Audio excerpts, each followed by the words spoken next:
If they were trying to do a minuscule percentage of the shit that they try to do to everybody else to white men, there ain't no way they'd be down for that.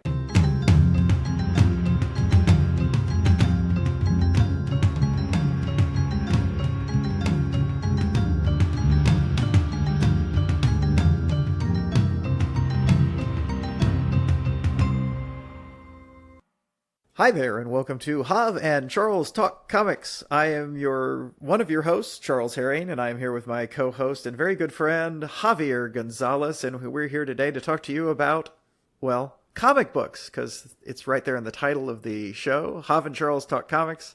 Hi, Jav, how are you? I'm good, Charles. How are you? I'm doing fine, thank you. We are up bright and early on a Sunday morning. Well, bright and early. It's about to be 10:30. We're actually getting a later start for us than we normally do on a weekend morning when we record, but I didn't want to. So, and Hav was kind enough to let us delay until past 10 o'clock. No, and that was told. There was plans up in the air with our goddaughter, my cousin's kid, that we ended up doing that yesterday. So afternoon, midday, opened way up today, and I was happy to sleep in. I woke up at 6 something, and I was like, you know what? I'm sleeping. I'm going back to sleep. That was me sleep. That's me sleeping in now, apparently. Yeah, that's all right. Hey, you didn't say better now when I said how are you? I'm sorry. You forgot to do your Dr. Cox. It's actually not Dr. Cox. It's the actor. His name is Dr. Cox. Okay. I know, John C. McGinley. John C. McGinley says that. Dr. Cox never said that because Dr. Cox never gave a damn if anybody asked how he was. Yeah, he was a little bit of a pill. Yes, he was a bit of a pill. So, yeah, today we're going to talk some comics. We're going to talk about a couple of comic books. We both suggested a comic book, as is our norm, and now we're going to discuss them. I got to be honest, I don't know which one came first. I'm pretty sure League of Extraordinary Gentlemen came first, but I may not be correct. No, it did. It did. For the one of the few times you suggested the comic book League of Extraordinary Gentlemen, which came out in, let me just double check, first issue March of '99, and then Shazam: The Monster Society of Evil came out in February of 2007. Okay. I kind of figured Shazam, I did not look at either of the dates, and I knew early 2000s, late 90s was when League of Extraordinary Gentlemen came out, but reading Shazam made me think it was not that recent. There's just something, that's not a knock on it in any way. I enjoyed it, but I didn't think it was very, very recent. Yeah, so cool. And we'll talk more about that. I have some thoughts on that too. Okay. Well, I'm sure you do. I'm sure you have thoughts on lots of things. That's one of the things I like about you is you have thoughts. I do. I do the thinking. Yeah. I use the noggin sometimes. That's important. League of Extraordinary Gentlemen, published by America's Best Comics, which at the time was an independent label. And you know what I did? I meant to do a little bit of the Wikipedia research on this. It was an independent label. I want to say under Jim Lee's imprint at Image when he was still flying solo and one of the co-owners of Image.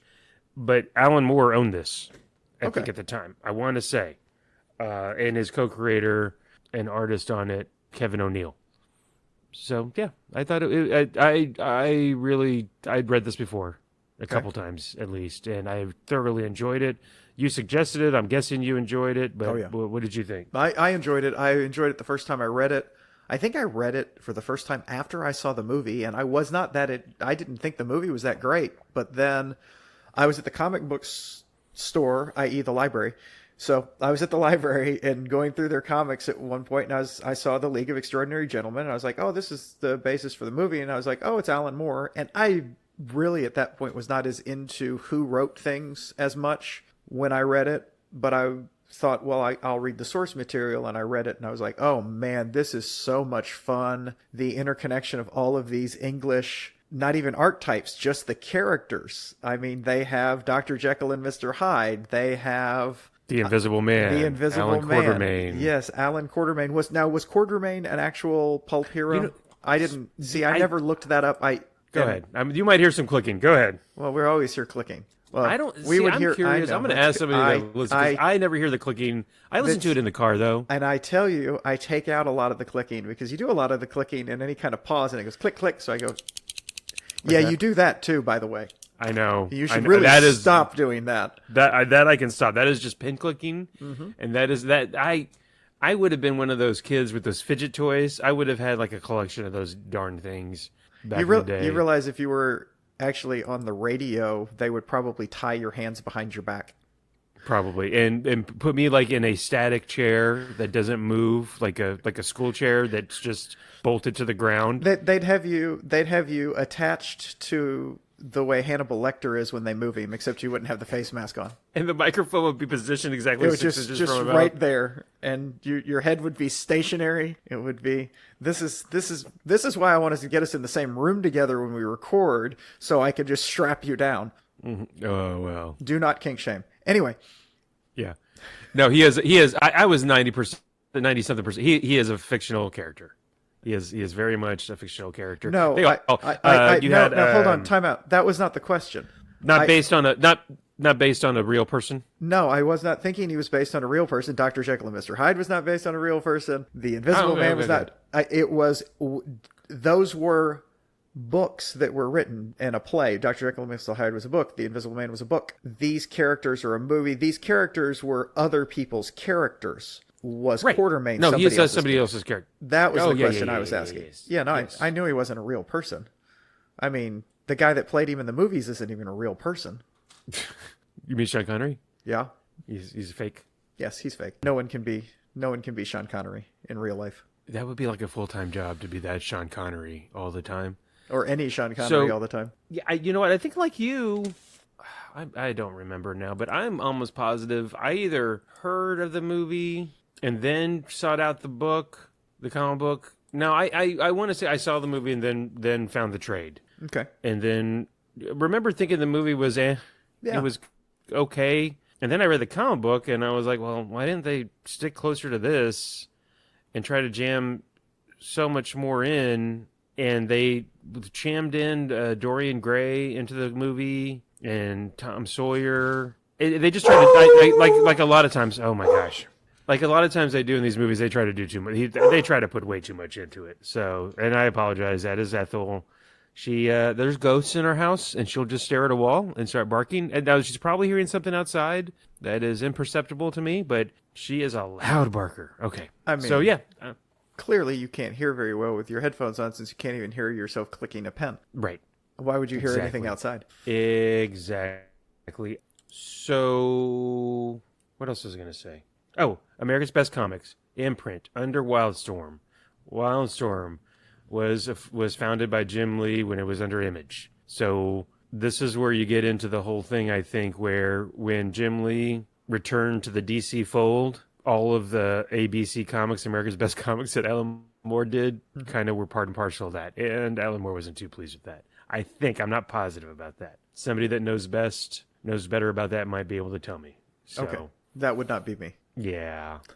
I have also found a lot of the times when you try to research some of this stuff, and this is outside of Wikipedia, actually, from like real sources, the problem with some of those convoluted things is that it's a legal battle going on, and then you have Right. two sides having opinions, and you also run into, in the beginning, they did not do the correct legal, it was not illegal things. They did not protect themselves in the beginning well enough to have much of a say at the end. That's because you that's how contracts are amended, is when stuff goes wrong, you add more to the contract so it doesn't happen again to you. Yes. And I wonder if Jim Lee, when he went over and did Image, ever thought he would be back at DC as a company guy and would have sold Wildstorm back to them. Anyway, that's a different show. But Yes. anyways, so real fast characters. Wilhelmina Murray, Yes. but she's really Harkness or something. They never show her vampire skills in this iteration. Is she a vampire in this? I don't even remember. I believe she is something like that. I did not. Or in between. I was going to go ahead and read the second one, but I didn't bother. I think she might be in between, but yes, that is her arc. And yeah, you are correct. We didn't get into more of that in this. They just had one. It was a really good arc, and it ended at a good place. And now we have a team together that's just kind of waiting to do more. But yes, you have her, and she meets up with somebody Bond, who is a spy master. Mr. Bond, who is a spy master. So clearly that was a joke, because he's an overweight, fairly inept jackass. And in fairness, if Bond were real, based on the way he eats in the books, he'd be overweight. Heavy drinker, smoker, and eats just like he would. Oh my gosh! So he's forming. It's the basic forming a team. Yeah. They send her off to find Quartermain, who was an adventurer and a colonial adventurer. He was a colonizer. He went into areas to get people, but to get there, she rides with Captain Nemo from 40,000 Leagues Under the Sea, and his Nautilus, and an amazing submarine, way beyond technology, way beyond the time. Yes, of course. Possibly beyond now's time. Just ask some billionaires. Yeah. Anyway. Yeah. And so Alan Quartermain at that point in time is drug-addled opium. Yeah, he's an opium den resident, and he wants her to leave him alone. But the crown needs you. You're not the Quartermain I read about in my youth. Yes. Gets him back on board, and then they are going to go get Dr. Jekyll. And the two of them immediately start fighting with each other. They do not. He doesn't want to be talked to that way by a woman, and she wants to have nothing to do with this old, decrepit opium addict who she does not trust. From the very beginning, when her her interactions with everybody, but especially Quartermain and Bond, it's all about her kind of being an uppity woman. Yes. Disgrace because she was ravaged by. You find out later Dracula or some such, and she's divorced now, and the horror, and well, then it's no wonder. Look at how you talk. No wonder your husband divorced you. Yes, and she's very much a liberated woman. It's very sexist, but not in the hey, I'm a sexist from Alan Moore's standpoint. It's a hey, look what would happen in this time period if a woman dares to be something other than a meek housewife. Oh yeah. They even referenced, I think one time call her you're one of those suffragettes. Yes, he refers to her as this is what's wrong with you suffragettes. So yes, very, very well done. The art also, there's something about the art in this book that I love, because it really, really, really captures the time period and adds the steampunk aspect that makes it so just incredible. I don't even know if steampunk was a thing when he was doing this. I'm sure it was you know what I mean? But I mean, not this big thing. So it's got to be part of what makes steampunk. I think so. That's a very good point. This is late 90s, obviously, and I don't remember steampunk being a thing until at least the 2000s. Now, there have been things that were steampunk before, but I'm just talking about when it really just cropped up all across popular culture.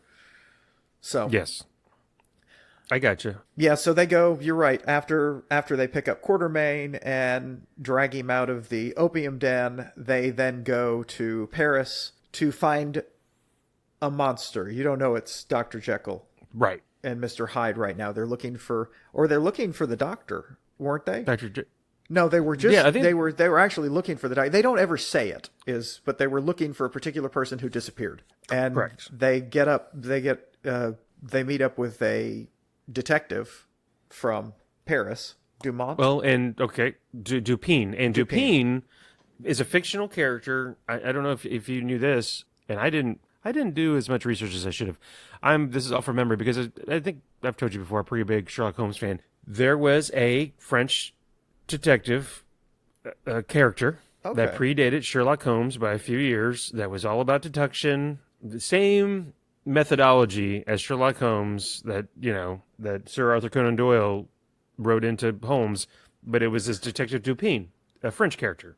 Oh. And there's so what you're saying is Arthur Conan Doyle ripped off Sherlock Holmes. It's either that or it's one of those things where, Doom Patrol and X-Men happen at the same time, and Swamp Thing and Man-Thing happen at the same time. Mm-hmm. I think there's been arguments both ways, for sure. Forensic science was beginning to come out at that time. Right. They even talk about this. Yes, exactly. That's why I think it could have been a thing where there two could be authors. some similarities, yes. But the fact that Dupin predates Sherlock Holmes by 15 years makes it... No, I'm just kidding. I have no idea. No, you know what? I said French. No, you know what? Screw me. No, thank you. Augustine Dupin, Belgium? Edgar Allan Poe. Oh. Did not know that. Okay. Yeah. Well, is that is that the letter, the purloined letter? It's his first appearance was in the Murders in the Rue Morgue. Oh, okay. Huh. Okay. He did set him in Paris, I think. I have not read much, or if any, Edgar Allan Poe. Other Poe than some created, of the stuff we had to.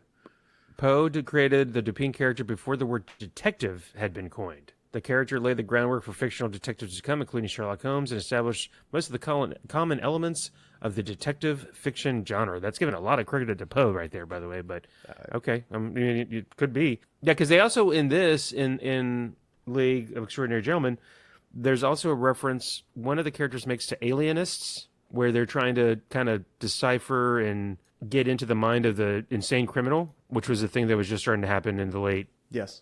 1800s, early 1900s. There was a whole show on TNT about... Well, I was about to say there was a great book called The Alienist that they made into a show. Yes, okay, that they made into that show. The book is incredible, and so is the second one. I've watched the show. I enjoyed it, but the book... Oh my God, that book is great. Okay, good to know. And this show was or good enough to say, yeah, we'll give it a watch if you like that kind of stuff. I enjoyed the show, yes. And it's on HBO. Okay. HBO streaming service, which I understand that I'm not even dead naming, I'm just misnaming, but that's a marketing thing that's just so stupid, and I brought that up before. God help me. It's like Twitter. Anyhow. Well, and I like those period things. Go ahead. Yeah, no, the period, I enjoy the period things. That's one of the reasons I enjoy this comic book. I like historical fiction, and I like historical fantasy more. So I like it when there's some stuff going on that really didn't do it. I like older fantasy novels. So when we have magic in the Middle Ages and I can read a book about that, I enjoy that.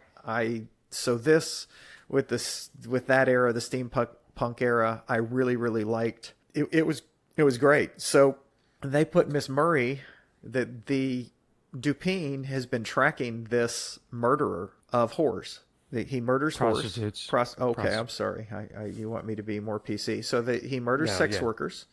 Yes, he does. The poor sex workers of Paris, and it had happened years ago, and he sees it starting again. So their solution is to put Wilhelmina Murray out on the street to meet a man. And like you do. Dupin is on one end of the street, and Quartermain is at the other. Quartermain is at the other end of the street, and he gets bored and goes in to buy some opium because he sees a shop. And when he comes out, she's gone. And he's like, oh no, she got away. What happened? And so they have to go find her. And when they find her, they hear her in upstairs, and they hear all of this loud, horrible noise, and they break down the door.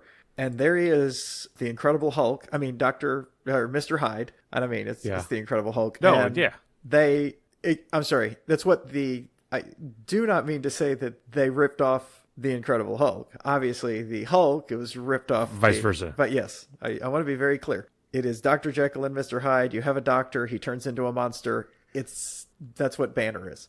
So they have a fight. And they drug him? They drug him because so it works out because he takes his big bottle of opium and booze and shoves it down his throat and saves them all because he passes out. So it's hilarious. And then they lock him in a Hulk-proof room on the Nemo. Yes. And that Nemo, the Nautilus, I think it's called the Nautilus, is ginormous. It is, yes. It's like a small city underwater, I swear to God. I mean, you also have the interesting juxtaposition, too. I hadn't read this in over a decade, at least, if not more. Between colonizer versus rebel against the colonizers. Exactly. Nemo versus and Quartermain. Yes. But then they end up kind of getting pally. Oh, well, I was going to say, it's the old warriors. They fought against each other, not literally, but they fought against each other throughout their lives, and now here they are older, both realizing what they were fighting for. Quartermain especially realized what he was fighting for is horse shit. Yeah. And Nemo is probably thinking there were better ways for him to do that. So you have this... But they can both agree on Mina Oh, Wilhelmina that Murray. uppity woman. But then you kind of know that it's more of a hate love thing between him and Quartermain and Mina. Yes. Especially you get that at the end. I was just going to also mention before I forget. I mean, well, it'll come up eventually, but why not here? Alan Moore's brilliant. I can say. I know I say great a lot, but Sure. really, Alan Moore is brilliant. He's Alan Moore is above. brilliant. Okay, Jeff. I know the top. Yeah, Jeff will never listen to this. I know, but he's not above. He is. He's just brilliant. He's just brilliant. He's not playing. He's not playing above. No, he is. But he just is above. Yeah, he's the above rest. almost every other comic writer out there. He is that which other writers aspire to, and many rise to his level. But he just keeps hitting the damn thing out of the park. Yeah, I mean, he's sustained. The different. So he's had a very good career. He's a little older now.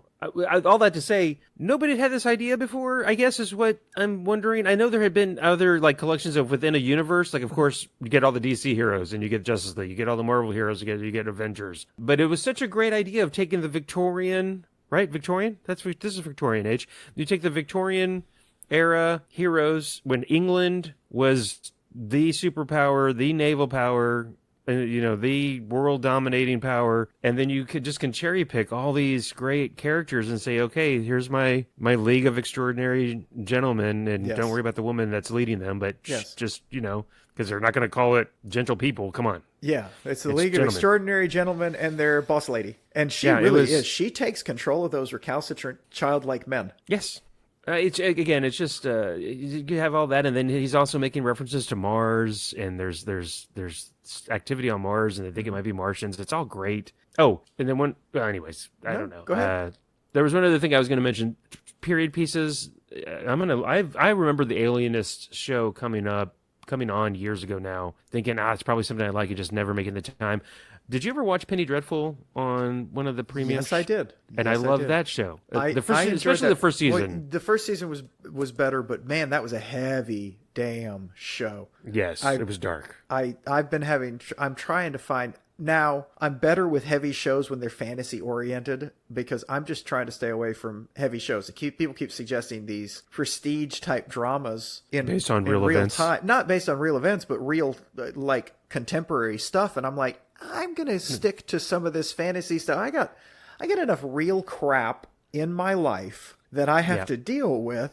I'm And perfectly newsfeed. fine. Yeah, In my newsfeed. and my newsfeed, and I'm perfectly fine with escapist rubbish. I'm very happy, and I don't mean to call it rubbish, because I think a lot of the stuff I watch is good. It's really directed for stuff that I enjoy, and some of it is heavy, but there's a fantasy aspect to it which I can make my brain go, oh, okay. Yes. See, it has a superhero in it, or see, it's kung fu fighting in the mid 1800s in San Francisco. So that's Or that just Warrior completely show I'm watching, which I enjoy. Oh, nice. I enjoy the hell out of it, because there's some heaviness there. It's tough to be in Chinatown as a Chinese man and woman, but it's also set in 78 or 80, something like that, and I don't have to be that involved, since everyone in it, if they were real, is now dead. True. Absolutely. Look, there's a good friend of ours that has suggested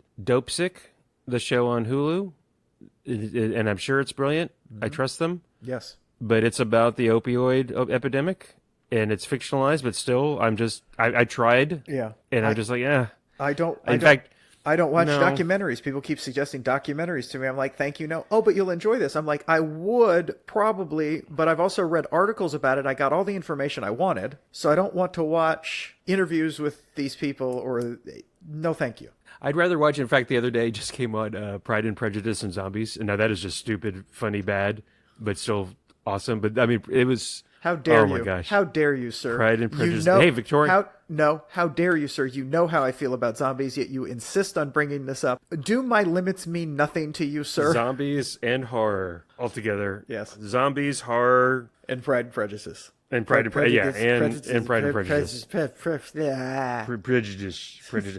Okay, so look, they collect Dr. Jekyll, Mr. Hyde, then they go on back. Oh, and there's this person M that there's Mr. Bonds' boss. Yes. And they think it's Mycroft Holmes. Mycroft Holmes. And we'll get I'm not going to spoil it right now. We'll get to that in Okay. a second. Then they go collect. Oh, then there's this weird story of these immaculate conceptions at a school for troubled women, and it's the freaking Invisible Man raping girls. Okay, you just love it. You could have built. Well, I mean, that's what it is. I know, but it was such a fun reveal, and this is not a. I don't know if it was school fun. for. Oh no, the whole thing was fun because it is not a school for wayward girls. It is a school for whores. I mean, they're renting these girls. Oh, they're chaste and virginal, and you're like, yeah, they're none of that, and neither is the lady that runs it. She's just a straight up madam. Yes. It's ridiculous. So it was funny as hell to me. She was entertaining somebody at the time when they catch him in the act. But so but still, that's not, he's still raping him. I mean, they think they're... No. By the way, I'm not condoning the rape. I'm just saying the whole school itself was amusing in that. But yes. And speaking of that, I'm sorry, I'm going to go here now. Because we may or may not ever read the second volume or any of the other. How many more volumes are there? 2 or 3 other volumes? There's One at or two? least 3. Okay. Because I don't think all 3 are on Hoopla, but I swear there's a third one beyond the 2 that I saw on Hoopla. So if you haven't read this, turn off your thing and fast forward a few minutes or whatever. But do you remember what happens when doesn't Invisible Man end up betraying the group and then Hyde punishes him for it in a most violative way?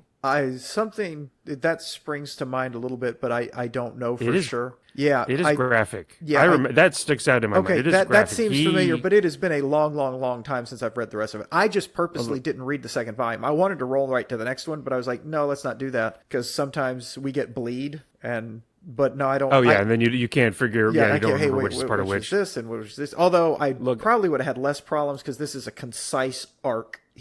This truly was a full arc. It essentially wrapped everything up except the character stuff. Right. So no, I mean, it leaves it open for more stories. Exactly. But it could have ended right there. No, look, since I was clear about what Invisible Man Griffin, I want to say his name was. I didn't write down his name for some reason. Yes. He was raping women. If memory serves, and I could be completely wrong on this, and I didn't go back and read it, I think Hyde rapes him. You may be correct. I have some memory of something like that. Yes. It may be to death, but but like, what are you doing? Like, I just remember, I'm kind of getting like creeped out by it. It was really graphically. I mean, it's a graphic novel. It's a comic book, but it was graphic. I mean, like, oh my god. Well, within the story with the troubled women shelter, when they're walking by a room when they're going to meet the 3 virgins, there is a instructor caning a young lady bare ass naked. No, she's not completely naked. She has her hindquarters exposed, bent over a table, and she's being caned. So yes, it is definitely a graphic novel. This is definitely not for children or Hav. No. Yeah, no. I had to go talk to Julie about some of this stuff. I was like, what is this? No, look, okay, so anyways, so they collect... Julie, let me show you this picture. Could we reenact this, but I'm over the table?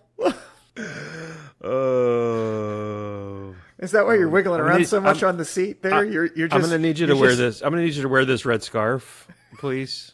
And here's a cane. And anyway. Just call me Quartermain. Don't ask. So... They collect Griffin. They go back. Bond meets with them. Tells them, "Look, this guy's got the. Oh my God, I didn't write down the name of the element or the antigraviton. It was something like that. Well, that's what it does. It repels. It's what makes Superman fly. Oh my God, I get to bring this up again. So it's an alien material, clearly, because the Earth is trying to repel it. Yeah, it's just a anti-gravity type material, anyway, it's called like graviton, or you're right. It's like from Avatar. I remember I watched Avatar the first. I think I've told you this before, and I think isn't the name of the element like unobtainium or something? I have never watched in Avatar that they want. I can't believe I have to keep reminding you of this. I have not ever seen Avatar. That is your favorite movie, and you know it. Never seen it. You know it. Okay. Anyways, yes, it's some, and so the doctor is his name in the East End, which is apparently where it's an Asian English area of London. He's got this huge airship that he's going to get, airborne with the secret element that this doctor's created that got stolen from him, and he's going to bomb the city, hold the city hostage, get back at the colonizers, and the League's job is to go get it, and then hijinks ensue. Yes. Hijinks indeed. Hijinks indeed. So, yeah, and then we can talk about I again loved Sherlock Holmes. Then they talk about the big reveal that Yes. M is not Mycroft Holmes. It's actually Dr. Moriarty, James Moriarty, and then they go back to Reichfeld Falls, the battle to the death on the cliffs, in which neither of them died. I think is eventually revealed. Is it? Well, Hold on. Holmes didn't die. He didn't? Holmes he comes comes back. back in a different one? Yeah, I think there's a return of. I want to say Arthur Doyle did that. Well, no. No, not in this. Okay, Not in this. I'm saying in I don't know this about in he this. died because in this Moriarty died in Arthur Conan Doyle's Sherlock. They both die originally. Then Arthur Conan Doyle is being berated by the press, and also nobody wants to read anything else he's writing, so he has to bring him back, but he doesn't bring Right. back Moriarty. So I think you're right about that. in this, well, he made the classic mistake. He killed off his golden goose. Yeah, and so he then brings him back. So, and never explains how he came back, whatever. Hey, he survived the fall at the falls. So, Moriarty survives the fall. Sherlock Holmes is... Ethel, what is going on? She senses that I'm talking and that you don't like it when I talk, so she And barks. she just barks really loud. She's Ethel, like, it's okay, girl. Come here. Hav is upset. Charles is talking. Come here, Ethel. Go ahead. No, so sorry. No, start you're that again. fine. You're fine. So Okay. Moriarty, Sherlock Holmes wins the fight, kicks Moriarty off the cliff. Moriarty falls to his death but doesn't die.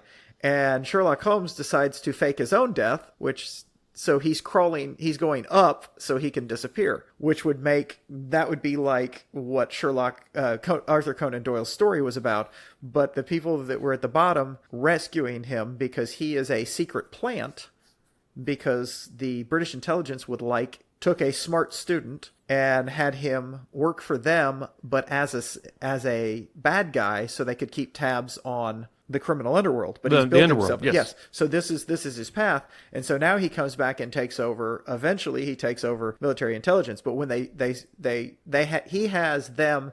Although we never see it, we don't see it. He says shoot him down and bury him in the rubble, but we never actually. I will point out, because as I say to Corbin, did you see a body? We never see Sherlock Holmes's body. So I will give Alan Moore knows what the hell he's doing. He didn't kill him off in a way that he could not recover from. Sure. Because he didn't show what happened. So if you don't show what happened, you can always bring the hero or the character back. Exactly. If you want him dead for good, you show what happened, and then you got to do magic tricks, and sometimes it's literally magic to bring the character back. Professional comic book writer. I might need Sherlock Holmes again later. Yeah, maybe I don't kill him and show the body. Maybe I don't kill off. Graphically. Maybe I don't kill off the most famous of all these characters that I'm using. Yeah, maybe not. Hey, I just read this note. League of Extraordinary Gentlemen was Sean Connery's last live-action film role. Really? Okay. Does that sound right to you? Maybe. I mean, he hadn't been. That was in the early 2000s. That So okay, doesn't sound completely yes. right. Oh, I got the name. I've got the name of the stuff. It's Cavorite. Okay. Okay. Whoops. Yeah, Okay. you glommed I onto thought it my was- pretend name. Yeah, I thought Graverite, but no Cavorite. Okay. Cavorite with a C. Cavorite. Interesting. Cavorite. Okay. So yeah, so they get the Cavorite, and then unfortunately give it to Moriarty, who's got his own airship, and he's going to bomb the East End to take out the Doctor. Yes. And they find out, because the Invisible Man sneaks in and eavesdrops on the conversation between Bond and Moriarty and figures out they've all just they've been used to further Moriarty's evil ends. And of course, there's a really good conversation with Moriarty and Bond where Moriarty just says point blank, I really can't tell you if I'm a criminal mastermind pretending to be head of military intelligence or the head of military intelligence pretending to be a criminal mastermind. Yes. And maybe it doesn't matter. No, it clearly doesn't matter. So I thought that was good and great, of course. Yes. And then they got to go stop what's his face. But you're right, Moriarty dies because they unlodge the Cavorite or whatever you said it was. Yes. And Moriarty just grabs onto it. He's no, my Cavorite. Yes. And it takes him out Now, into space. Or he finally lets go. He probably passes out from lack of oxygen and plummets to his death. But so You never know. you see this already because they use the Cavorite to get themselves out of the first place where they found it. The water. Underwater. Yeah, because they break the glass dome and all hold on to Hyde, who's holding it because he's super strong, and it pulls them up out of the water and saves all their lives. Then they got to close it to turn it off, they have to and then close they fall it to back turn into it, the water. and they fall back into the water. So they rescue themselves with it, and he can't seem to close it. And by the time he starts to close it, he'd have died from the fall. So maybe he closes it, and somebody will find the cavalry, or maybe he just lets it go, and he falls to his death, and it goes into space. Or again, we didn't see what happens, so he can come back. Exactly. Never maybe know. Maybe he learns to pilot it. Again, Alan Moore knows what he's doing. Yes. So he's not necessarily going to show it. No, what was great is then we have Mycroft Holmes takes over. Then you have Mycroft show. Yeah, so now Mycroft. Oh, go ahead. So Mycroft Holmes is there, and they're asking about what about Bond, and he said, "No, I'm keeping Bond because it's good to know what kind of it's good to know what kind of weasel you're dealing with. Keep your enemies close in this and especially in that kind of business. You want to know that you have a person that will do pretty much anything. You just have to make them do what you want them to do. That's pretty much anything." So, and I did like the comment when they're walking away. Well, I guess we found out what happened to his brother. He ate him. I know Mycroft Holmes, unlike in the newer stuff where they always show him as having lost weight because it's modern times, was grotesquely obese. Well, I was going to say, in the books, I thought I remember reading, not that I've gone back and read all the Sherlock Holmes books recently, but I read about the books, and I want to say he is mentioned twice. Yeah, maybe he's not in the books, and never it always has reference as, and that I think you're right that Holmes is disappointed in his brother because of his obesity, but then at the same time, Holmes has got his opium issues. Yes, and his brother is smarter than him. And then when in this, I thought it was interesting.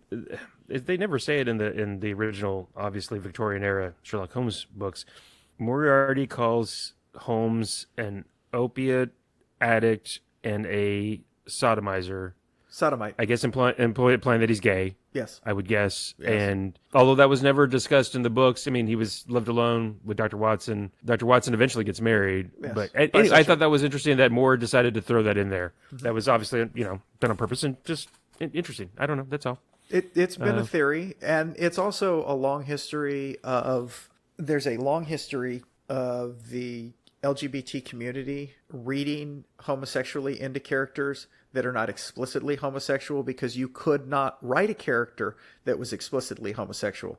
So there are a number of characters through literature that are looked at with homosexual traits to the positive. This is not now he used it negatively because of the character he put the words in their mouth, but it's a positive thing because it's very nice to be able to see yourself in books and stories. And with the way history is allowed, you very rarely get to see anything but a straight white male through most of history.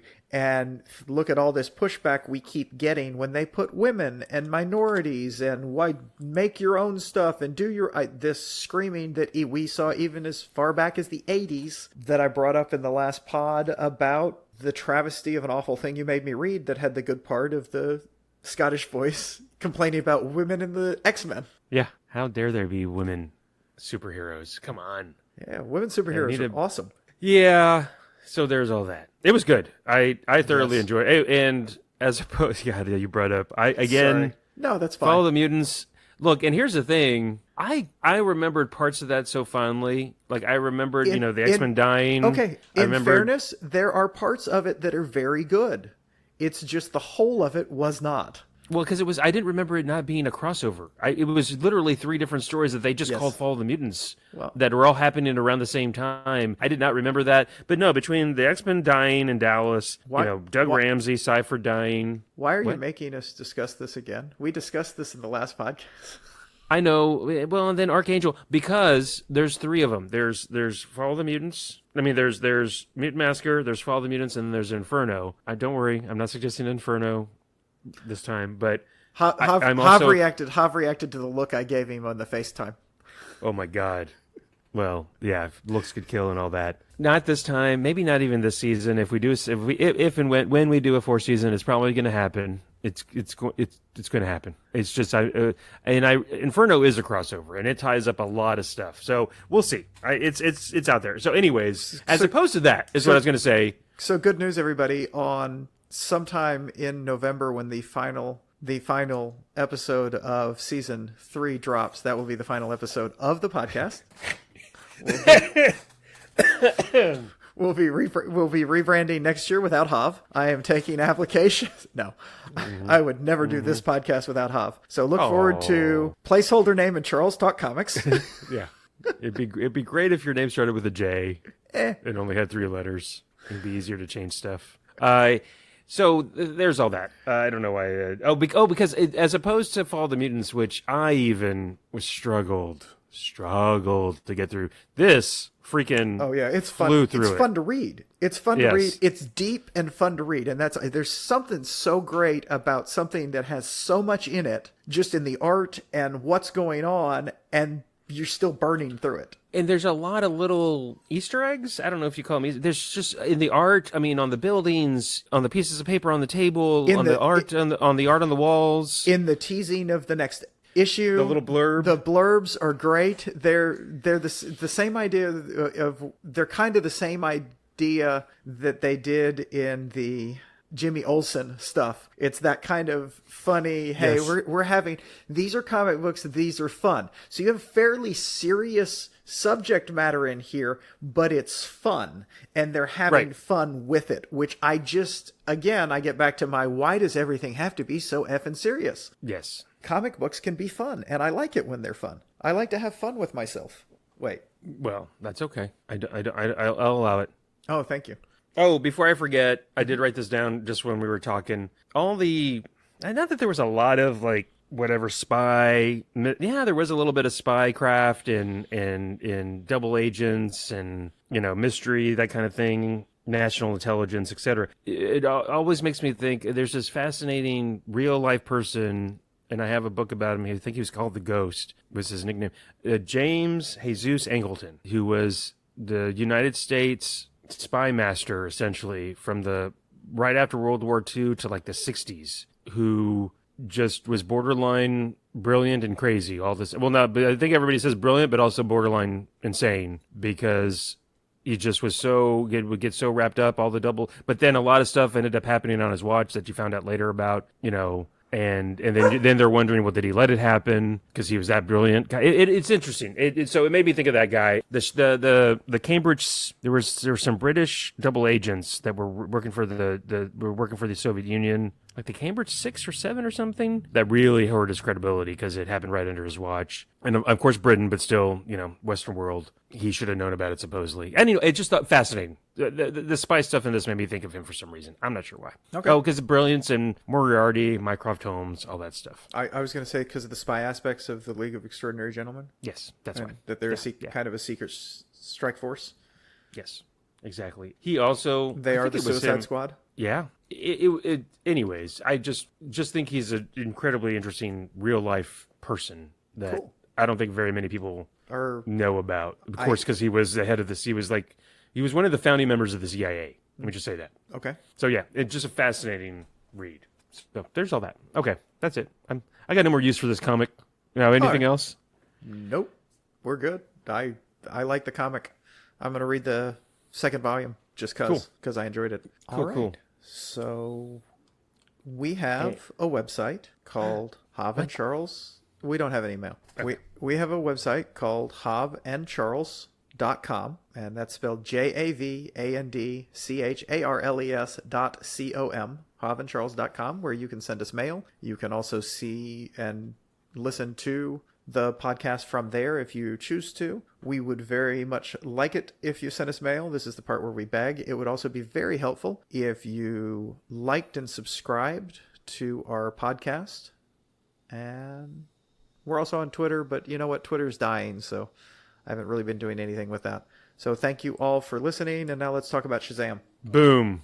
Okay, so Hav's suggestion was a very good and very light read in some ways, Shazam comic, because he's been teasing doing a Shazam comic for a while, or Captain Marvel, as we know, as we kind of know him as from childhood. But I enjoyed it. Did you enjoy it? I did. I read it when it came out back in the mid 2000s, and it remembered it kind of. It very except for, of course, the poor kid, being an orphan. It's incredibly sweet, except for the fact that there's a 6-year-old or an 8-year-old living on the really street, young, like younger with like than a 5-year-old sister that he finds fairly quickly. I feel like our Billy Batson was a little older, like 9 or 10, right? Yeah, 10 or 11, yes. Okay, and this kid is not. He is 8 at the most. Maybe first or second grade. For sure elementary school. He is. But early elementary school. Little elementary school. Yes. Yes. So, but no, it's just it is a comic book. It is a kid-friendly comic book. That's something I was going to say off the top too. If any of y'all that listen have little ones, this is, I think, a perfect comic book to introduce them to Shazam. That's Captain right. Marvel. To let them know what happens if their parents abandon them. That they get superpowers. That they might get superpowers as long as they follow someone that they think is their dad who's abandoned them into the subway and then get on a train. Right. Then you'll end up in front of a magical wizard in a robe who will give you powers, and then will drop a giant stone on himself and kill himself. Yeah.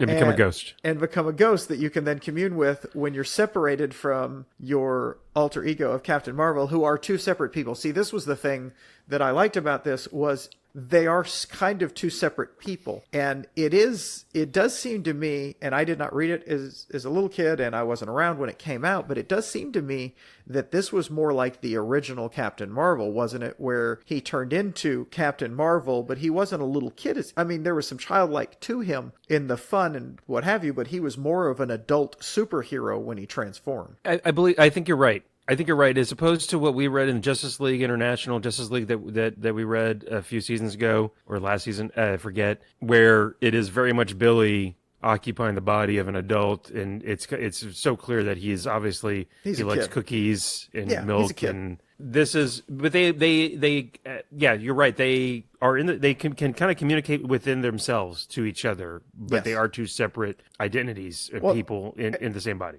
And then there was a horrible point at one point that when he suggested maybe you should let the kid out, and it looks like he's gasping for breath, like he's suffocating inside him. They never went back to that. I was like, that's not. But wait a minute. That doesn't make any sense. That he should be perfectly safe when he's lodged inside a grown man. Go ahead. That you correct yourself. You can laugh at yourself. Those are funny. Those are just a little gross and off color. That's incredibly gross and off color. And I know I did. Okay, yeah, that was well done. You just slipped that right in, didn't you? You see what I did there? Oh, I don't think if you shove a small child inside a grown man, you're slipping it in. God. Well, see, you brought me down to your level. That is so gross. That's the Hancock.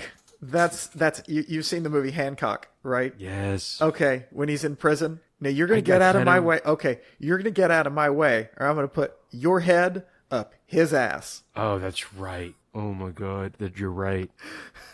Yeah, that was I think I only saw that once. That was interesting. I did. I think I've seen it at most twice, and I kind of want to watch it again because I remember liking it, and it got panned, and I'm like, I don't know if it got canned, but it is not considered like a really good movie, and I really enjoyed it. I thought it was a really good take on superheroes.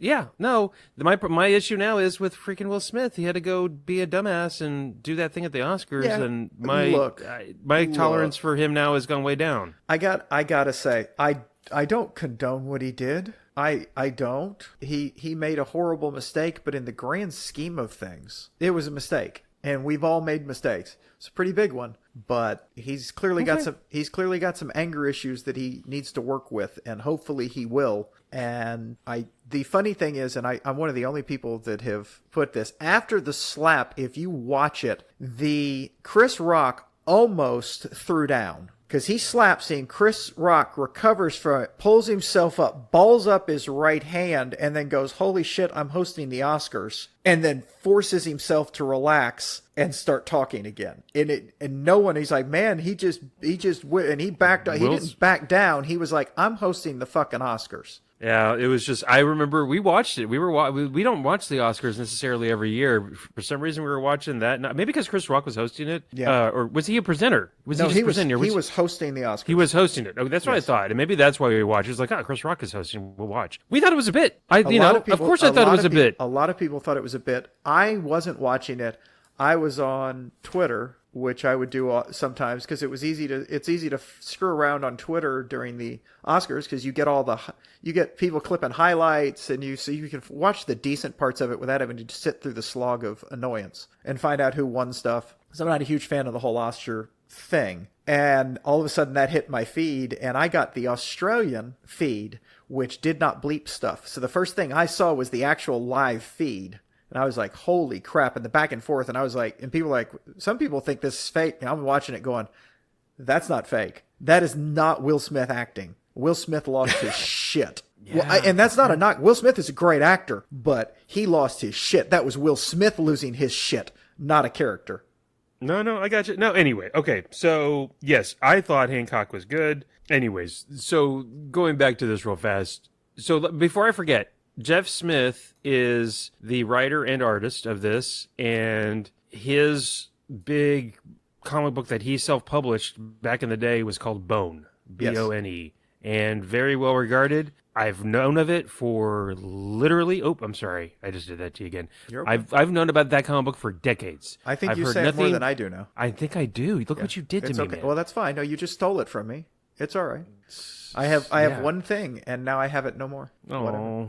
Okay. Again, do you hear that, everybody? It's real soft string music of a violin nature. Okay.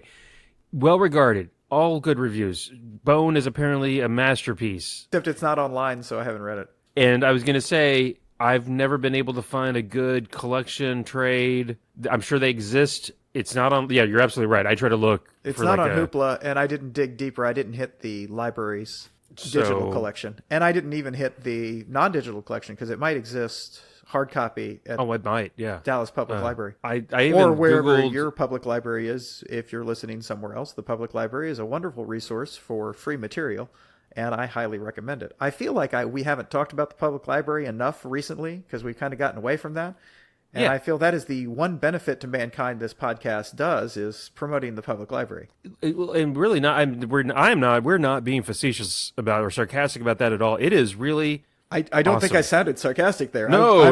I'm incredibly serious about how awesome, especially right now, the librarians are being attacked across the country, and they're shutting libraries down in schools. They made libraries detention centers in Harris County, Houston, in Texas. They're making that. They got rid of the libraries because, God forbid, a young man or woman, a young child, might have inclinations or be curious about homosexuality because they have feelings that are not within what everybody else is presenting with.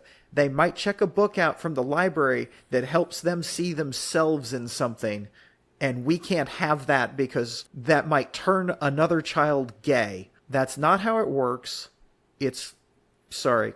I got off on a little rant there. It's incredibly disturbing, upsetting. I feel badly for the kids that are going through something where they feel like other, and they're just looking for some kind of connection to something or someone, or figure out what's going on if they don't feel comfortable talking to their parents because they're holy rollers, for example, or and look, not that there's anything with being religious, and I'm not trying to bag on religion, but some religions, obviously mine that I grew up with, Catholicism being one of them, don't like the homosexual, the trans, and they say one thing but really do another, or it's just not welcoming. So the families, the kids, the parents that have the wherewithal to want to help their kids, and then they're being told they can't help their kids, and or they can't even get therapy, or if a kid gets to be 15, 16 and they want to do certain things hormonally, medical treatment wise, it just drives me crazy. Look, it's and everybody knows our political leanings. It's the Republican Party. They're the government. They're the party of small government, except when it comes to your personal life and your bedroom and your body. And then they are big government juggernaut, where they want to tell you who you can love, what you can do to your body, if you're a woman especially, or an LGBTQ plus. But I know many pundits have said it better than me. If they were trying to do a minuscule percentage of the shit that they try to do to everybody else to white men, there ain't no way they'd be down for that. Where if they told men, hey, you decide when you're 18 if you're going to have kids, and if you're not, you're going to mandatorily get a vasectomy or something like that, they would lose their ever-living shit. And now I got all riled up. But that, it just, drives me crazy. And that libraries are under attack. All that to say, at least here in Dallas, the Dallas Public Library is an incredibly great, it's an incredible resource that is open to everybody. It is literally free. I did it again. I'm so sorry. It is free. I'm so sorry, Charles. I don't know why you're disappointed. no, I don't get why you apologize. Because it's your thing, and It's I say not- it literally instead of literally. Anyways, it is free to the that's public. how I say it. I say it literally. I know. It is free to the public. Hoopla, on top of that, is online, so any computer, any tablet, any smartphone, not only comic books, by the way, they have actual books. Look at the pictures. I know. I've read books on there as well. But I know. And they have movies, they have shows that you can, if you have I have a Chromebook, you can Chromecast it to your TV or, Yes. throw it on your TV. And anyways, it's a great resource. Okay, there you go. You But want to go? You want to go even further? They will lend hotspots if you don't have internet access. You can from did not know a lot that. of public libraries. You can get a hotspot, so you can have internet in your house if you need it. I don't know how long that lasts, but it is a resource that is very helpful. If you need help looking for a job, librarians will help you do that. The librarians, I cannot stress this enough, are amazing, and it is probably the lowest paid job that requires a graduate degree. I'm sorry. I'm sorry. It used to be the lowest paid job that requires a graduate degree. There are so many jobs out there that they're putting up must have graduate degree on, and they're damn near paying minimum wage. It's just like, wait, what? I've seen those posts. That's not how that works. I don't know. So, yeah. It's been a while since we've gone on a real political rant. I'm proud of us. We were due. We were due. We were due for one. It's been building up because this stuff, when you take away the access to information, that is truly fascism. Yeah. You can't learn these things. I know. Or totalitarianism, whichever ism you want it to be. It's just ridiculous. So anyway, did you hear about the guy in Jacksonville? The Nazi Yes. racist yes, had a AR-15 and killed 3 people. They chased him off a historically black university college, and then he went to the dollar store or some such, and then killed himself, of course, because he's a coward. Well, you're doing this stuff. You're a coward. True. Okay. All right. So Shazam, the Monster Society of Evil, great title. I'm sorry, that is such a that good is a very good title. comic booky title. Earth's Mightiest Mortal, as Captain Marvel is often referred to, that's one of his monikers or nicknames. It is the big red cheese. Big red cheese because he's corn. You get the little origin story. It's not over the top, but it's enough to you get boom, boom, boom. You get into it. Honestly, it's at least a better origin story than following a stranger into the subway. He thinks he's following his father. Right. That's true. And I was like, it looks just like my dad. Yeah, that's my dad. I think that's my dad. Hey, Dad, where are you going? Where are you going? Which is incredibly sad. It is. I mean, this is a true artist writing this because the talking is not so much in this. This is more of it is a true wonderful picture layout. It that just follows through. It's more show not tell, and it's very good at that. No, sequential art. It's storytelling. Yes. Not as easy, I think, as some people think it is. No. And people that, I think there are some, not you, but I think there are some people like, they draw pictures. True, great sequential art storytelling. That's why you get people like Kirby that would essentially do the comic book and then give it to Stan Lee to put in the words after the whole comic book is drawn. Yes. Because the pictures told the story, and then Lee could... I mean, they talked about it before. Yeah. Or, I know I've talked about this before, there's a story by John Byrne, it's like the many deaths of Batman, and there's one issue that there's no words, it's just John Byrne, and he was doing the art and the art and the writing at the time, and there's just it's just pictures. Anyways, yes, it was very well done. That's true. Not a lot of... No, because it's just boom, boom, boom. It's a quick read, too. Yes, I burned through it, and then I was like, oh, wait, I'm already done. Yeah. So you find out that Tawny the Tiger is this homeless guy that's been looking after him. Talkie. Yeah, Talkie, and he can become many forms. I think he's a djinn, and maybe his main form is a cat or cats, but he takes this form so he can be around him and he can help him out because he feeds him and he gives him some money, and he's doing as best he can as a magical creature to look after this child who they think is going to become the new Captain Marvel. And it's very well. He does a poor job, but he also notices that he's following the guy into the thing. And so you notice the guy that's kind of looking after him. He knows he's following the guy because he's with Talkie when he goes off to chase the guy that looks like his father into the subway. And he lets him because he knows what's going to happen. It's not a bad thing. So it's a little better on top of that. An adult let that happen because it was not a bad thing. It just, because again, the whole original origin story of Billy Batson to Captain Marvel, I mean, it's coming to the Sally. Yeah. Hey, little kid. Hey, little boy, I got some candy. I mean, what the fuck? Yeah. Worst origin story ever. Captain Marvel's memory, when him and Billy are joined, Captain Marvel's memory is a little bit discombobulated, apparently. Yeah, he doesn't have the memory of all of his exploits with...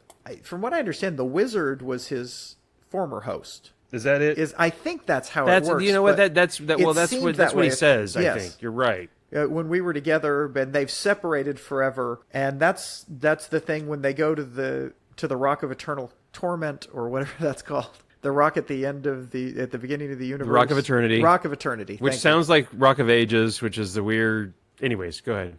So when they go there together, that's the only way they can be separate, so they can talk to each other in person, Captain Marvel, and then they can talk to the ghost of the Wizard, and Captain Marvel and Billy Batson can talk to each other. And they immediately go there after he becomes Captain Marvel for the first time, and then he explains to him because Billy wants to climb the mountain. He says, you can never do that. So when they're having a discussion, the little boy runs off and climbs the Rock of Mountain, and when they come back, problems have started to occur. Right. So Billy causes the problem. And while they're there, he has one thing he tells him not to do. Yeah, it's the one thing he tells him not to do, but it's also where he realizes I can't remember, how does he realize he has a sister? Does the knows wizard he has show a sister. him? No, he didn't. They show him him a sister, and he realizes, oh my God, that's my sister. Okay, my bad. I think that's how it worked, because I don't think you're probably right. He just realized that's my sister, and she has a home. Well, it turns out she doesn't have a home. She ran away too, and he finds her and brings her to live with him in the abandoned building where he has some stuff. And there's a young thug, a older 18-year-old at the most, at best, but he bully. No, not bully, predator, street predator. It's beyond bully. He wants all the money that Billy Batson has, because he knows Talkie gives him money. He knows he has things, and he wants everything, and he better do it. Then he turns into Captain Marvel, and Captain Marvel takes care of him. Doesn't kill him, but stops it, and then that's the whole thing of being chased. And then all of a sudden, people are turned into animals, like alligator people. Yes. Yeah. That's exactly. No, that was exactly. Yes. It's all. Literally everything in this happens at once. It's kind of cool. Yes. It's just for all of this. 4 issues. There's a lot in 4 issues, but it's not. Doesn't feel jam packed. I mean, you get introduced to Dr. Savannah, who's the Attorney General of the United States somehow, which is great. Well, see, this is the so funny thing cartoony. about this. It's beyond cartoony, too. It's now I'm just realizing this when thinking about it now. This is very childlike, too, in the way he wrote it. It's as if a child was writing this, and this is the bad guy, and he's the Attorney General of the United States, and he has these powers that are all... because it's like it was written by a child, only that is not to knock the writer. He did an incredible job with it, but he had to have been doing that intentionally, because it was like everything in it was from the eyes of a child, written from the eyes of a child, the story being told from the eyes of a child. Yeah. No, you got the little bad guy, Dr. Savannah, is even shorter and creepier than usual, and then you have Mr. Mind, which is a giant robot. They're giant robots, and Mr. Mind is controlling. A giant robot comes down, and Mr. Mind, yes, is a little snake, or I think in some iterations, isn't Mr. Mind sometimes a little worm? Well, in the Shazam movies, he is. And I think in this, he's like a little snake, maybe? Yeah, something like that. It's really funny that this big bad guy is a little bitty thing. And I want to say extraterrestrial on top of it. I think he's an extraterrestrial. And they want to kill everybody on Earth so the Earth can be better. That's because humans are what's wrong with Earth, and then they can have different animals that can think, and basically this is where they got the idea for Guardians of the Galaxy 3 with the Master Planner or whatever his name is. What is Guardians? High Evolutionary. The High Evolutionary that just wants to turn everybody into obedient animals. Yeah, or Ultron that just wanted to wipe. Well, he just wanted to wipe out humanity. That's an AI trope. Not for animals. That's true. Yeah, that's that AI Trump. The only way to have true peace is if all humans are dead. So, I mean, it is a way to have peace, but good Lord, there's there'll probably be better nobody ways to make war. That's right. Oh, so when Mary Marvel is introduced, he says Shazam near her, and then what's interesting about this also is when she gets her powers through Billy or Captain little. Marvel, Yes. she stays little, which I think is sweet and cool too, and different because Yeah, so she's a little girl with powers, whereas he turns into a grown man that has some memory loss issues and doesn't know what's quite going on in the new world, but he's also an adult, or at least he's what a child thinks an adult is. If you watch Captain Marvel's responses to things. And it's the same way with the reporters. It's a child's idea of what a reporter does. Like, oh wow, I may have to reread this. I burned through it so quick, and now that I'm sitting talking about it, I'm seeing things that I didn't see. Does that make sense? Yeah, no, because I think it does come off as very. It got really good reviews. I don't know if you noticed any of those. No, I didn't pay any attention. It was to kind that. of fascinating. When I was done, go ahead. I just read it and enjoyed it. It was same. Yeah. And at the end, they have all these reviews from like not just comic book related review sites or publications. I mean, like New York Magazine or something, and like this is great, this is awesome for kids and adults alike. Because I think there is a lot in there that at first read or first pass you're like, this is really simple and easy and kid friendly, but it's pretty well done. There is a history to the Monster Society of Evil. It was in the first appearance was in the original Fawcett Comics as a Monster Society of Evil. Now, I don't think it was anything like this. I just remember making that note that I wanted to mention. That's cool. I think it goes all the way back to like the 40s. I mean, that's how long ago. Yeah. So I think that's cool too. That is using some of the original things from the 40s, which were great things. It was the most popular comic for a while. Yes. Captain Marvel was the most popular comic. Outselling Superman. It was massively outselling Superman. It was so much more popular than Superman. DC Comics sued them. Literally out of existence. Yes. Because, DC is not good superheroes and are the has same. never been good, and even owned by Warner Brothers, they're not good. Anyway, well, I mean, neither is really Marvel, but Marvel's not quite as got the history of evil as DC does. Probably just because it hasn't been around as long. Just give them time, man. Give them a few more decades. Especially now that Disney owns them. The other thing, so Mary gets kidnapped by... mouths taped. Dr. Savannah kidnaps Mary, wants to trade Mary to Mr. Mind for technology so that he can help himself, of course, because he's also like the biggest military contractor in the country. Yes, the Attorney General is the biggest. Like I said, a child did this because, well, I mean, now that Trump managed to keep all of his businesses and self-deal as president, I guess the Attorney General could be the biggest military contractor. Matter of fact, now let's make it better. The head of the Joint Joint Chief of Staffs can be a large military contractor now. That's well, I was going to say Halliburton. I mean, Dick Cheney was like a Halliburton bigwig, and then he's vice president. No, he was the CEO of Halliburton. There you go. Yes, which is a bigwig. I will give you that. But I want you to know how big a wig he was. And then Halliburton got just tons and tons and tons and tons and tons of no-bid military contracts. Yeah, like you do. Yes. Like you do. Then Billy, of course, has to be careful about when he turns into Shazam, because if he's inside the big robots that appear on the in Fawcett City or wherever this is located, I think it's called Fawcett City. Yes, things can go haywire. Yes, because it's the same thing. It's part of the Rock of Eternity. Right. That's right. Yes. So, and you cannot say Shazam in the Rock of Eternity. And then there's a funny part because he makes the deal with the network and the head of the network. He tries to go in there as a kid. She shoves him off. Yeah. He turns into Captain Marvel, and she's like, hubba hubba. Yes. And then they go up to the boss man, and he gives him a satellite phone essentially with video. Yes. To get to the funny part is when he's there wanting to know, can we publish this? Can we go live? And the lawyers are like, nope, No, and he's like, No, screw you it, we're can't. going live. Yeah, that was the wait. What do you mean? I have video. I'm going live of the Attorney Yes. General of the United States. Trading a little he threw a little girl off the top of a robot the size of a building. Yes, We're going live. There might be more to it. No. There's no. Yeah. The part with the lawyers, of course, cracked me. The you know what up. Well, every lawyer is evil, as you well know. Very well known. Very well known and accepted in society. What else is there? I don't know if there's. I'm trying to think of there. I mean, any other big notes or takeaways? No, there.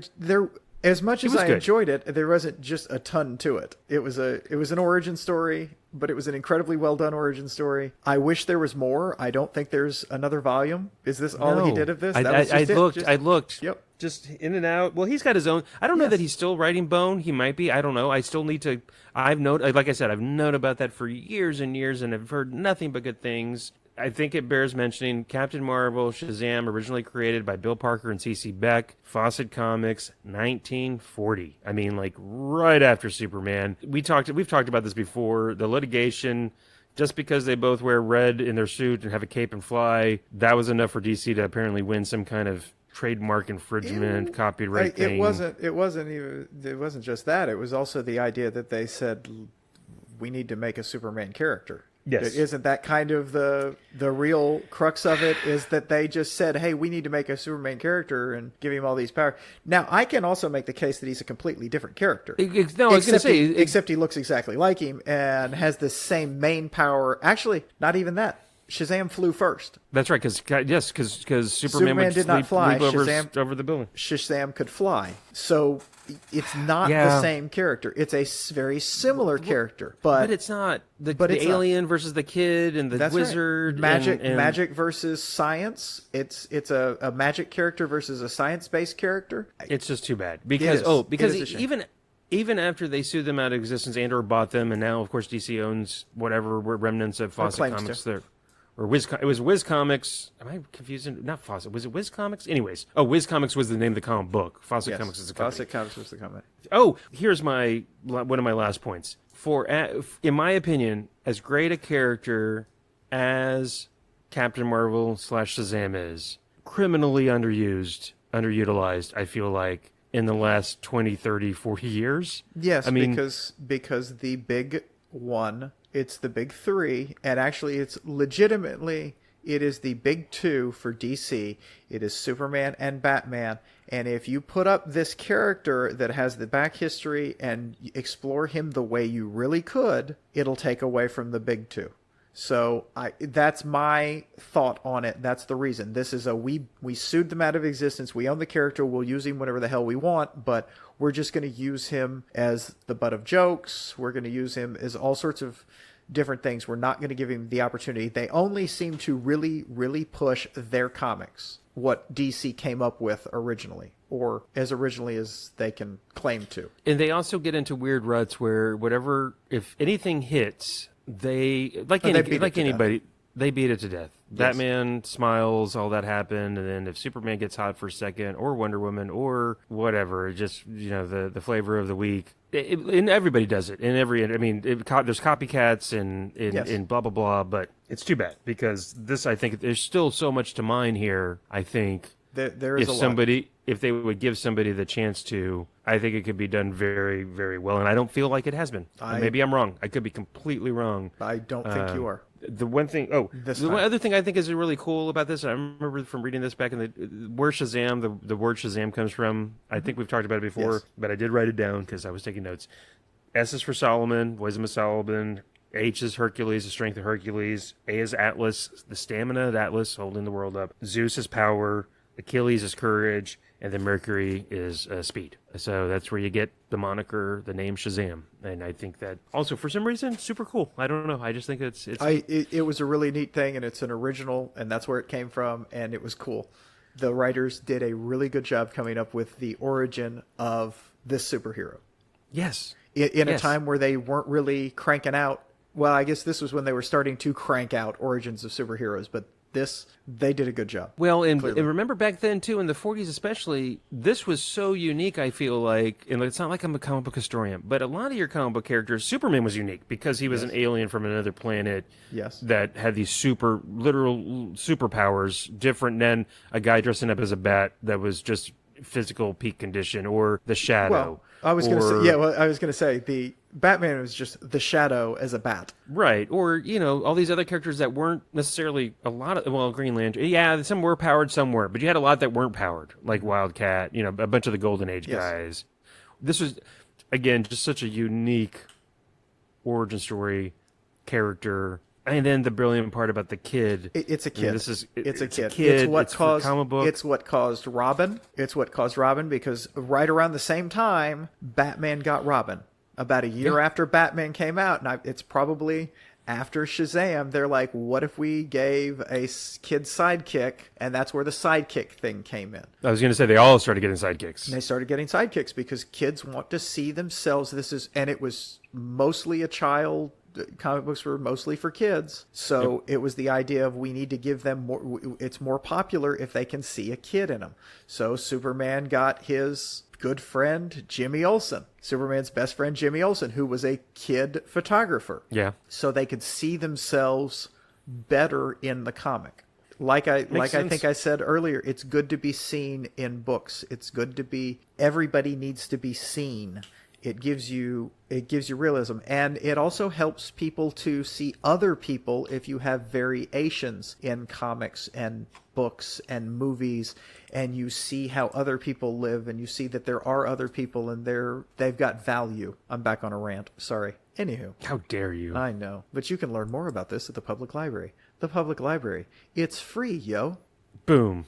Anything else on this one? Mr. Charles. No, I really don't have anything more on this one. I really did enjoy it, and now thinking about it, I may have to read it again.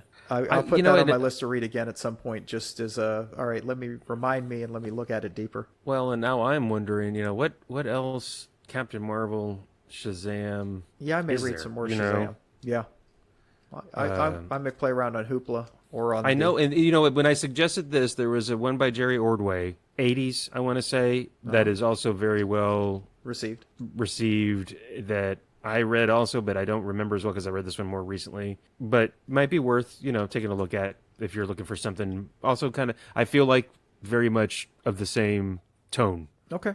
So there's that. No, I've always had a soft spot for 90s. that character, and I think it has a lot to do with the fact that when we were little kids, there was reruns of a 70s live-action Shazam TV show. Yes, that's right. Oh my gosh, that's absolutely right. And he was the Captain Marvel, the kid that played Captain Marvel was in the last Shazam movie. Really? Yes, that was the little old man. That was the old man at the end of it. Wait, in the last one that just came out that I haven't seen yet? Yeah. Okay, you haven't seen it? It's on HBO now. Okay. Yeah, no, that's where I watched it. I finally watched it. As I said in the text to you and Caesar, I didn't hate it. Yeah, I know. I have that. I haven't seen The Flash. I started watching The Flash this morning. I got 30 minutes left. And then I haven't seen, you're going to hate me, I haven't seen the latest Spider-Verse movie. So I got three. Okay. That's okay. I got three.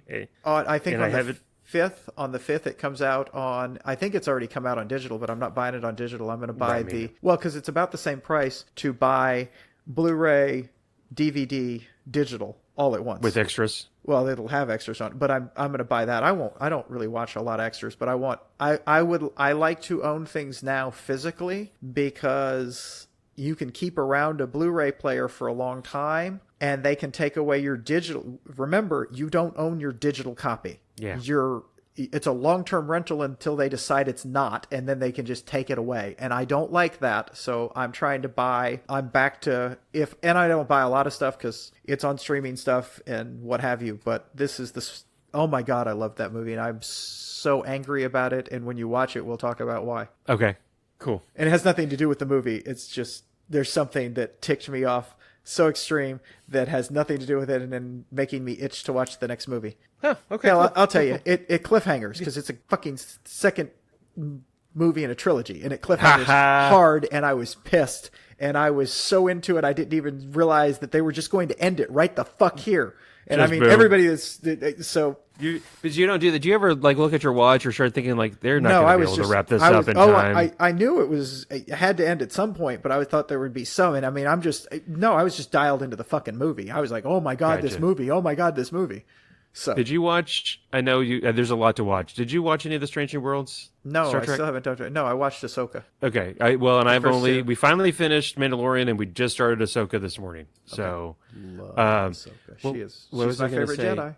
No, speaking of cliffhangers, I'm not going to spoil anything, but this last season of I'm sitting there watching the last episode and thinking about it, and I was like, gosh darn it, these they're going to freaking cliffhanger the crap out of this. And sure enough, Oh, Strange New Just World like- season 2. I was like, it's just like, you got to be, I mean, that's you good got to to be know. kidding me. That's good to know, because now, Oh. since I haven't finished season 1, I can just wait until season 3 starts, get the first 2 seasons by Yeah? from you the could. library, and then just go through that and save myself the. Oh, and it's a hard stop cliffhanger. Like, I'm just like, what? And then, like, I'm immediately like, when? Oh, writer's strike.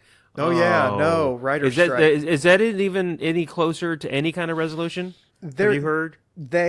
There was an offer made that actually moved a little bit on the producer's side. And not a lot, but they agreed that somebody could see some streaming, what was going on streaming, but it was a very limited number of people from the guild. The Writers Guild could see streaming numbers, but they couldn't tell the writers what they were. And that was and the response back, and then they countered. So they countered that, and they told the membership about it, and they said, there's been some movement. We're not where we want to be, but this is what's going on. And then the producers came out and said, oh, well, they didn't even counter back. All they're saying is that they won't do this, which is, as they said, this is the producers lying again. We've countered, so we're negotiating, but they've moved, which is a good first sign. And they had to get to this point. They had to get into when the new seasons are supposed to start. New seasons are supposed to start in the next month. Yeah, that ain't happening. And it's not going to happen. So now they're putting some hurt on them, and they are literally, they're claiming they're not losing money. They're losing money, and they're going to keep losing money. Well, they're losing money, and also, did I hear right that besides essentially Barbie and Oppenheimer, maybe like the new Tom Cruise Mission Impossible movie didn't do nearly as well? Like, a lot of movies are not performing at the box office, and I think there's just been a change in the way we consume media. Wow, we're just doing this is fine. I love talking about this stuff. I think that I got used to COVID. Like, hey, the movie's coming out at the theaters, but I can wait 3-6 months. Yes. I'm not going to die if I don't see it. I know it's going to come out on Max. I know it's going to come out on Disney. I don't see that huge a benefit to going to a theater a lot of the Unless times. it's something like Oppenheimer that I'm heard. Of course, the director's going to say this. Oh, you need to see it in IMAX. Well, yeah. Look, I have learned that. How can I say this politely? Most directors are too high on their own supply a lot of the time. I'm not knocking them. They do great jobs, but they get very much into this auteur space, and they become damn near insufferable. right. They still make great movies, but it's just like, okay, settle down a little bit there. Tap the brakes here, buddy. You're still just a person, and you get what I mean. I hope. I don't. No. I do. I'm not saying it. Yeah, it's well. Look, like what's the actor the director Thomas Wayne Anderson something Thomas. Is that his name? No, something like that. Any Anderson, something like that new movie that he did. He's got a very distinct. Oh yeah, he has style. He has a style. Yes, you either love it or you don't. But that's correct. Like that movie came out, Asteroid City, and I've generally downright loved a lot of the movies that I've seen that he's done. We didn't watch The French Dispatch, I don't think. I have not seen one of his movies in a while. I really liked I love Rushmore. That was what I was gonna say. I really liked Rushmore. I really liked, what was the one with the family? The Royal Tenenbaums. Oh my God, that was great. I really loved the Royal Tenenbaums, and then I just kind of lost interest because it was just, I was like, okay, but it's the same, and I don't think I've watched another one since then, which I should. Again, I like him. Yeah. So I wanted to see Asteroid City. That's Yes. come out. That's on the theater. We talk about it, and then on the weekends we got stuff going on, or we want to take it easy, or we got to do stuff. Anyways, it's interesting that it's just changed where it used to be, this movie's coming out, I got to go see it in the first couple weekends, and that's just changed. yeah, well, you're For me. older as well. True. True, true, true. So Alrighty, sir. Well, hey, are we at the time where we suggest? I think we're at the time where we suggest. I will go first if you would like me to. Sure. I'm going to suggest we read this comic book called Mr. Miracle from 2017 by the great Tom King and art by Mitch Gerards. Tom King is a really good comic book writer. He is. And we haven't read anything by him yet, have we? I don't know that we have, which is weird. Yeah. Okay. Mr. Miracle. And I'll shoot you a screenshot, but it's that'll be good. It's a little bit of a longer read. This is a 12-issue run. Okay. We could do it. I don't remember if it's broken up. Let's read it all. Okay. We're fine. We're good. Yeah. I have a 42-issue run on. No. I am going to suggest a Kurt Busiek book that with art by Steve Immerman, and it's a Superman type comic. It's something I read a long time ago, and I really enjoyed it. It's called Secret Identity, and it's on Hoopla, and it's just 4 issues, but I think they're fairly long issues because it's 196 pages, but it's a fun one. I think you'll like it. Okay. Is it Superman Secret Identity? It's Superman Secret Identity. I've heard of this. I've never read it. Yeah. This is one I picked up at the library. I was just walking through the library a while back looking at their graphic novels, and I saw that, and I looked at it and I said, and a lot of times when I'm doing picking up hard copies at the library, I'll grab stuff that I never finish. I start reading it, I go, not for me, and stop. This one I was like, oh. So cool. I liked it. Cool. Yeah, the premise is great, and so that is what I am suggesting. Excellent. Yes. All right, man. Well, hey, thank you for everybody for listening. Charles, thank you for, as usual, doing all the production, hosting the show with me, doing the show with me. Patrick, thank you for everything you have done and do for the website. And again, to everybody listening, thank you. Thank you, Hav. Thank you for everybody listening. We truly appreciate it. And I hope you all have a great rest of the day, wherever you are and whatever you're doing. Bye. Bye.